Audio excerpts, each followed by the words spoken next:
चलते हैं mental math class 7th। यहाँ पर आप अपनी स्क्रीन पर देख रहे हैं न्यू सेशन का मेंटल मैथ मैंने लिया है और इस सीरीज में हम करें चैप्टर नंबर 2। मैं हूं हरी सर और आप देख रहे हैं मेरा यूट्यूब चैनल चलो कदम बढ़ाए। जो बच्चे हिंदी मीडियम में पढ़ते हैं उनके लिए अलग से चैनल है जिसका नाम है मैथ्स विद हरी सर, आप उसको भी जाकर सर्च कर सकते हैं। तो बच्चों आइए यहाँ पर क्वेश्चन नंबर 11 कर लेते हैं। देखिए क्वेश्चन नंबर 11 क्या कहता है यहाँ पर, आइए इसको रीड कर लेते हैं। रानी ate 2/7 part of a cake while her brother Rahul ate 4/5 part, ठीक है, of the remaining। तो what part of the cake is left, ठीक है, तो केक का कितना पार्ट बचा ये हमें फाइंड आउट करना है। कहने का मतलब ये है कि केक है कोई एक केक में से 2/7 पार्ट तो खा लिया रानी ने, ठीक है, बाकी जो बचा है उसका 4/5 पार्ट खा लिया राहुल ने। अब हमें बताना कितना केक बचा है, ठीक है, आइए करना शुरू करते हैं। तो बच्चों यहाँ पर मैं आपको इसी पे करके दिखाता हूँ। ये देखिए, तो सबसे पहले 11, तो लेट कर लेते हैं बच्चों, let the cake equal to 1, ठीक है। रानी ने कितना खाया वो लिख लेते हैं। रानी 8 इक्वल टू 2/7 पार्ट, ये खा लिया। अब यहाँ पर रानी ने इतना खाया, ठीक है ना, रिमेनिंग कितना रानी ने कितना खाया 2/7 पार्ट, तो 1 का 2/7 निकाल लेते पहले। 1 इंटू 2/7 यानी 2/7 आ गया, ठीक है।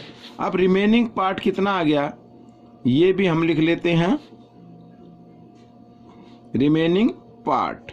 तो रिमेनिंग पार्ट है बच्चों 1 में से, ठीक है, 2/7 आपको माइनस कर देना है यहाँ पर। आइए 7 और 1 का लेंगे एलसीएम, 7 आ जाएगा, साथ ही क्रॉस मल्टीप्लाई भी कर दीजिए। 7 1 जा 7 और 1 2 जा 2, बीच में माइनस का साइन है इसलिए 7 में से 2 माइनस करेंगे 5/7, ठीक है, ये रिमेनिंग पार्ट आ गया। अब राहुल ने खाया कितना 4/5, तो 5/7 का ऑफ लिखा है ना, ऑफ के लिए मल्टीप्लाई का साइन और 4/5 इस तरीके से। तो 5 से 5 यहाँ पर क्या हो गया, ये डिवाइड हो गया और बचा कितना 4/7, ठीक है। अब ये रिमेनिंग बच गया बच्चों, ठीक है ना। तो अब सॉरी रिमेनिंग नहीं, ये राहुल का पार्ट आ गया। अब रिमेनिंग हमें निकालना है, रिमेनिंग कितना है, तो रिमेनिंग बच्चों जो रिमेनिंग पार्ट है उसमें से, ठीक है ना, उसके अंदर से जो राहुल ने खाया है तो वो माइनस कर देना। रिमेनिंग पार्ट तो आ गया 5/7 और राहुल में जो टोटल पार्ट खाया वो 4/7 है और रिमेनिंग बच गया बच्चों, दोनों के डिनोमिनेटर इक्वल है, इनमें से एक डिनोमिनेटर ले लेना है और न्यूमेटर को साइन के अकॉर्डिंग सोल्व कर देना है, तो 1/7 आ जाएगा। तो रिमेनिंग पार्ट बच गया, ठीक है। एक बार फिर मैं बताता हूं आपको, रानी ने खाया 2/7 पार्ट, ठीक है, किस में से 1 केक में से। अब ये केक है बच्चों, ये इस तरीके से, इस केक में से 2/7 पार्ट किसने खा लिया, रानी ने। अब कितना बचा, अब जो केक में से रानी ने खाया उसको माइनस कर दिया तो 5/7 पार्ट आ गया, ठीक है। अब राहुल ने इस पार्ट का यानी 5/7 का 4/5 पार्ट खा लिया। अब कितना उसने खाया टोटल 4/7। अब टोटल कितना बचा, जो रिमेनिंग पार्ट बचा था 5/7 उसमें से जो राहुल ने खाया उसको माइनस कर दिया तो 1/7 पार्ट उसमें से बच गया, ठीक है। आइए क्वेश्चन नंबर हम कर लेते हैं 12। तो क्वेश्चन नंबर 12 करने से पहले उसको रीड कर लीजिए बच्चों। यहाँ पर ये देखिए क्या लिखा है क्वेश्चन नंबर 12 में, what is the reciprocal of 3/7 of 2/5, ठीक है, देख लिया आपने। आइए करना शुरू करते हैं। तो 3/7 ऑफ मीन्स मल्टीप्लाई 2/5, तो 3 2 जा 6, 7 5 जा 35। तो ये तो आगे इनको मल्टीप्लाई करने के बाद हमें फाइंड आउट करना है रेसिप्रोकल। तो रेसिप्रोकल में क्या करना है, डिनोमिनेटर को बना देना न्यूमेटर और न्यूमेटर को बना देना डिनोमिनेटर। ये आपका आंसर हो गया। या फिर आपको इसको मिक्स नंबर में लिख सकते हैं, 6 5 जा 30 ठीक है ना। ये यहाँ पर 6 5 30 और यहाँ पर 5 आ जाएगा इस तरीके से। ये आपका आंसर बन गया। अब क्वेश्चन नंबर 13 कर लेते हैं बच्चों। 13 तो आपके सामने ही है, थोड़ा सा मैं इस मेंटल मैथ को नीचे कर देता हूँ। ये देखिए, the length and breadth of a rectangle are 6 2/3 metre and 3 metre respectively, find the perimeter. पहले देखो यहाँ पर लेंथ है तो ये लेंथ हो गई और ये ब्रेथ है तो ये ब्रेथ हो गई। अब कैसे करना है, आइए पेरीमीटर फाइंड आउट करना है, कर लेते हैं। तो बच्चों यहाँ पर सबसे पहले लिख लेते हैं लेंथ। लेंथ है बच्चों, यहाँ पर लिख लेता हूँ 6 2/3 मीटर और ब्रेथ है बच्चों 3 मीटर। ये मैंने लिख लिया। पेरीमीटर फाइंड आउट करना है तो पेरीमीटर फाइंड आउट कर लेते। पेरीमीटर फाइंड आउट करने का फॉर्मूला क्या होता है, 2l + b। अब यहां पर लेंथ है मिक्स नंबर में तो इसको फ्रैक्शन में चेंज कर लेते हैं। 3 6 जा 18 और 2 20, 20/3 मीटर। ठीक है, इस तरीके से। अब यहां पर 2l 20/3 + 3, इसके नीचे 1 लेंगे और एलसीएम ले लेंगे बच्चों। यहाँ पर 2 × ठीक है ब्रैकेट बनाएंगे, 3 और 1 का एलसीएम 3 आएगा और साथ ही जब 1 के फॉर्म में आए इस तरीके से 3 और 1 आए, ठीक है, केवल 2 फ्रैक्शन हो तो आप क्या करना है, उनको मल्टीप्लाई कर दिए, वो आपका एलसीएम बन जाएगा। साथ ही क्रॉस मल्टीप्लाई भी कर देना है। तो 20 + 3 3 जा 9 ऐसे।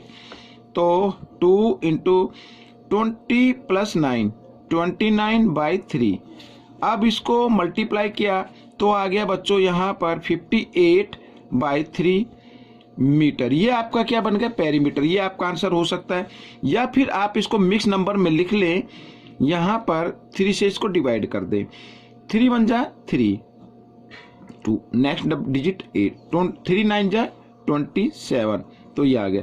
तो 19 को बनाना होल नंबर, 1 को बनाना है न्यूमेटर और 3 को डिनोमिनेटर। ये आपका आंसर आ गया। ठीक है, इस तरीके से। आइए नेक्स्ट क्वेश्चन कर लेते हैं। देखो नेक्स्ट क्वेश्चन में क्या लिखा है यहाँ पर, how many small pieces of length 3/4 metre can be cut from a ribbon of length 5 1/4 metre. ठीक है ना। तो टोटल रिबन है बच्चों 5 1/4 मीटर। ओ आपको दिखाई नहीं दे रहा, आइए मैं इसको थोड़ा नीचे कर लेता हूँ। ये देखो, how many small pieces of length 3/4 meter can be cut from a ribbon of length 5 1/4 metre. ठीक है, तो कितने स्मॉल पीस बनेंगे, तो क्या करना है, डिवाइड कर देना है, आपका आंसर आ जाएगा। तो टोटल रिबन कितना है, यहाँ पर आइए मैं लिख लेता हूँ टोटल रिबन। तो 14 क्वेश्चन करें, टोटल रिबन 5 1/4 मीटर और इसको फ्रैक्शन में लिख लिए, 4 5 21, 21/4 मीटर। ठीक है, और लेंथ ऑफ 1 पीस की लेंथ क्या है वो भी लिख लेते हैं। 1 पीस की लेंथ है 3/4 मीटर। ठीक है, number of pieces find out करना है तो आपको क्या करना होगा, डिवाइड नंबर ऑफ पीसेज।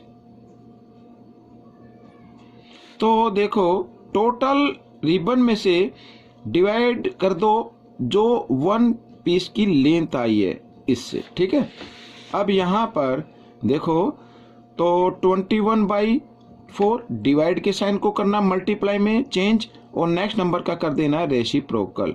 तो 4 से 4, 3 1 जा 3, 3 7 जा 21। तो बच्चों 7 पीस आ गए। ठीक है, तो 7 पीस उसमें से बन जाएंगे। तो बच्चों ये क्वेश्चन भी आपका हो गया है। अब हम करेंगे बच्चों यहाँ पर, जैसा कि आप अपनी स्क्रीन पर देख रहे हैं, क्वेश्चन नंबर 15। तो क्वेश्चन नंबर 15 और इससे आगे मैंने यहाँ पर कुछ क्वेश्चन लिखे हुए हैं, आइए मैं उसको करना शुरू करता हूँ। देखो यहाँ पर 15 मैंने लिखा हुआ है, लिखा है if the cost of 20 pen is ₹356.80 then find the cost of 1 pen. 1 pen की कॉस्ट फाइंड आउट करनी है। ठीक है, कॉस्ट ऑफ 1 पेन। तो कॉस्ट क्या होगी, टोटल जो कॉस्ट आई है उसको डिवाइड कर देना है 20 पेन की कॉस्ट से, ठीक है। तो 1 पेन की कॉस्ट आ जाएगी। ये टोटल कॉस्ट है किसकी, 20 की, तो 20 से इसको डिवाइड कर दीजिए, 1 पेन की कॉस्ट आ जाती है, ठीक है। आप चाहे तो इधर इस तरीके से डिवाइड करके देख सकते हैं। ये देखो 21 जा 20, नेक्स्ट नंबर 27 जा 140, ठीक है, 6 1, फिर आगे डेसिमल आ गया, डेसिमल लगा दीजिए ऊपर और 8, 28 जा 160 आ गया इस तरीके से, तो 8 और 0 24 जा इस तरीके से, ठीक है। तो ये आपकी कॉस्ट आ गई ₹17.84, ठीक है। ये आपका आंसर हो गया। नेक्स्ट क्वेश्चन सिंप्लीफाई करना है। तो सिंप्लीफाई करना है बच्चों, देखो 4 और 5 का आप एलसीएम ले लीजिए, क्या आ गया, 20 आ गया। दोनों को जब 2 कंटिन्यू नंबर आए तो उनको आप मल्टीप्लाई कर दे, वही आपका एलसीएम होगा। साथ ही क्रॉस मल्टीप्लाई भी कर दे, 5 को 1 के साथ और 4 को इस 1 के साथ, ठीक है, इस तरीके से। नीचे देखो, यहाँ पर बोर्ड मास का नियम क्या कहता है, पहले आपको मल्टीप्लाई करना चाहिए। 3 9 जा और 3 3 जा 9, 5 8 जा 40, इस तरीके से। इसके नीचे आप 1 मान लीजिए। तो यहाँ पर तो आ गया 9/20, और ये यहाँ पर 40 और 1 का एलसीएम लिया तो 40, और साथ ही क्रॉस मल्टीप्लाई करेंगे 40 - 9, ठीक है। तो बच्चों यहाँ पर 9/20 और 40 में से 9 माइनस करेंगे 31/40। अब बच्चों ये आ गया। देखो इस नंबर को हम इस तरीके से भी लिखा जा सकता है।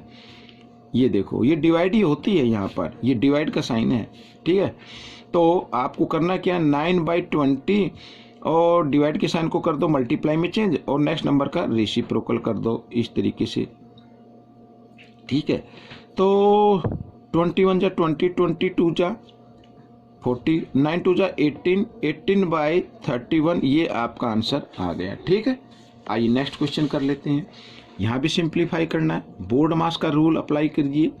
तो 0.011 इंटू, अब यहाँ पर देखो, यहाँ पर है डिवाइड, और दोनों में क्या है, 2 डिजिट के बाद डेसिमल लगाए हुए, तो इनको हटा दीजिए। तो 13 3 जा 39 होता है, ये आपका आंसर आ जाएगा। अब इसको क्या करना है, मल्टीप्लाई कर देना है। 11 3 जा 33, अब डेसिमल काउंट करो 1 2 3, 3 डिजिट के बाद है, पीछे से काउंट करेंगे 1 2 3, 3 डिजिट है तो 0 लगा दीजिए इस तरीके से, ये आपका आंसर बन जाएगा। नेक्स्ट क्वेश्चन, यहाँ भी करना सिंप्लीफाई। तो पहले आप फ्रैक्शन में चेंज कर लीजिए, फिर बोर्ड मास का नियम अप्लाई करके इसको सोल्व करते हैं। तो 7 5 जा 35 और 4 39, 39/7 डिवाइड, ठीक है, 10 1 जा 10 प्लस 3 13/10, और यहाँ पर 5 1 जा 5 और 3 8, 8/5, ठीक है। आइए आगे कर लेते हैं। तो 39/7 डिवाइड के साइन को कर देना मल्टीप्लाई में चेंज, नेक्स्ट नंबर का कर देना रेसिप्रोकल इस तरीके से, और ये तो है मल्टीप्लाई में पहले से। तो 13 1 जा 13, 13 3 जा 39, इस तरीके से डिवाइड कर सकते हैं। 5 1 जा 5, 5 2 जा 10, ठीक है। अब यहाँ पे 8 और यहाँ पर 2 और 3, इनके बीच में मल्टीप्लाई का साइन है, आइए मल्टीप्लाई कर लेते। 3 2 जा 6, 6 8 जा 48, तो 48/7 ये आपका आंसर आ गया। लेकिन आप इसको मिक्स नंबर में लिखिए क्योंकि क्वेश्चन मिक्स नंबर में है। तो 7 6 जा 42, और यहाँ पर 42 + 6 होता है 48, तो ये आपका आंसर आ जाएगा, ठीक है। आप चाहे तो इसको डिवाइड करके देख सकते हैं यहाँ पर इस तरीके से, ठीक है। तो ये जो 6 है इसको बना दिया होल नंबर, रिमाइंडर को बना दिया न्यूमेटर, और जिससे डिवाइजर था हमारा उसको बना दिया डिनोमिनेटर। तो बच्चों ये पार्ट आपका कंप्लीट हो गया है। आपको ये पार्ट कैसा लगा मुझे ज़रूर बताएं, इसमें से सीखकर दूसरे बच्चों को ज़रूर सिखाएं। मिलते हैं नेक्स्ट पार्ट में, तब तक आप इसकी प्रैक्टिस करते रहे। Thanks for watching this video.